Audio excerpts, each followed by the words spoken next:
Hello, tonight we're going to read The Barnabus Project.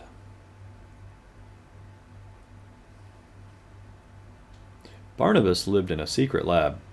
He was half mouse and half elephant, and he had lived in the lab as long as he could remember.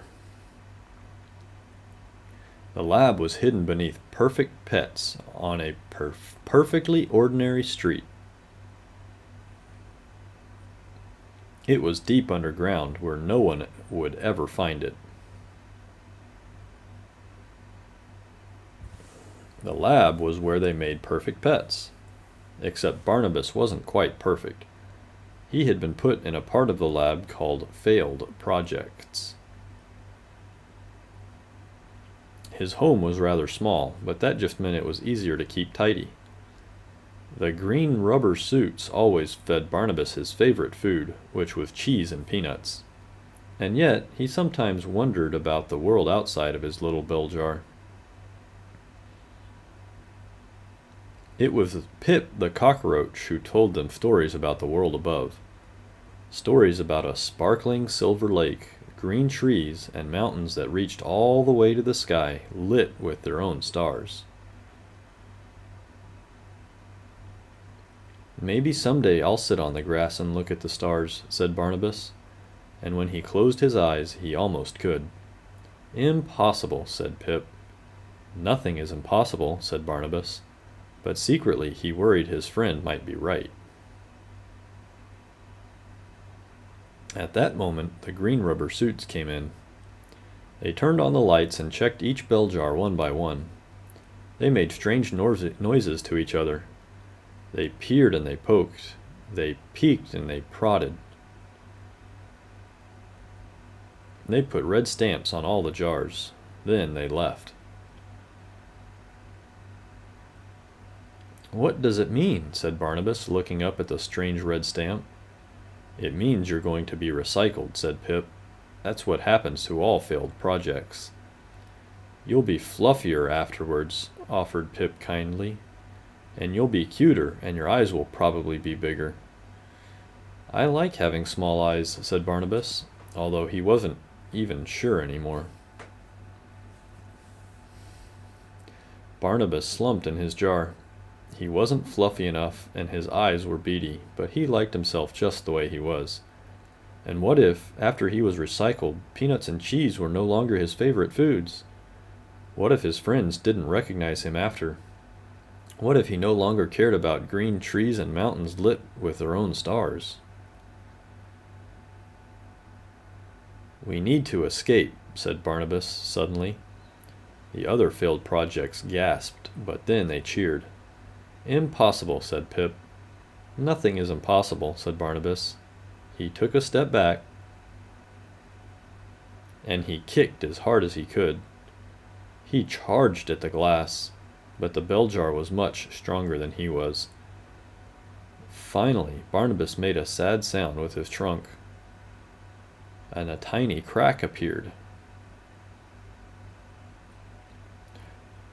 Wah! He was free!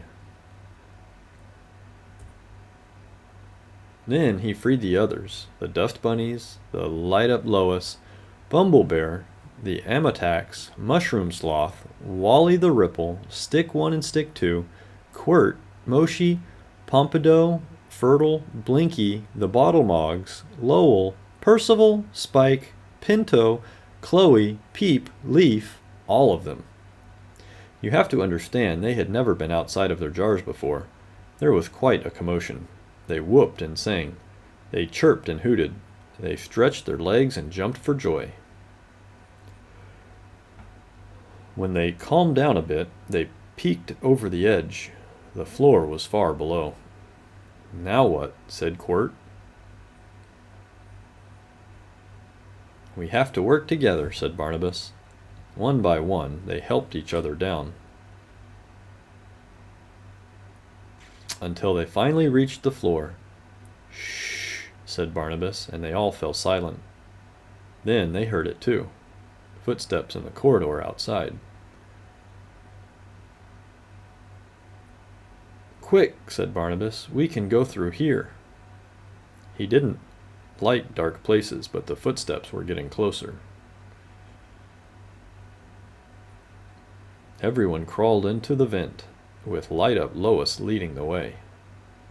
It was a tight squeeze for some of them.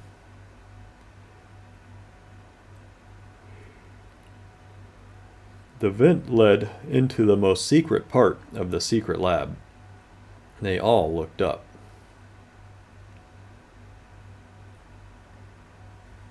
"We need to run," cried Pip, but Barnabas couldn't run.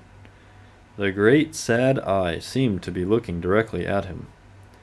"We can't leave it behind," said Barnabas. "It's scary," said Pip. "It's monstrous," said Quirt. "It's appalling," said the Amatax. "It's a failed project," said Barnabas, "just like us." They worked together to turn the great valve that opened the tank, but it was too late. The green rubber suits had found them.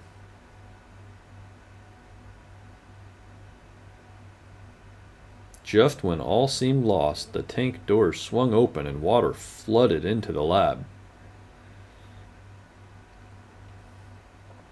Up the water carried them. Up to the world above.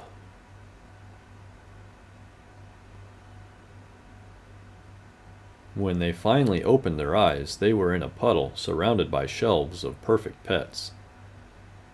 Everyone ran towards the exit. Barnabas stopped. It was almost like looking in a mirror, except Barnaby's eyes were bigger and his fur was like cotton candy. He was perfect. "Barnabas," Pip called from the front of the store. "Look, it's the outside world." Barnabas ran to join his friends. He might not be perfect, but he was free.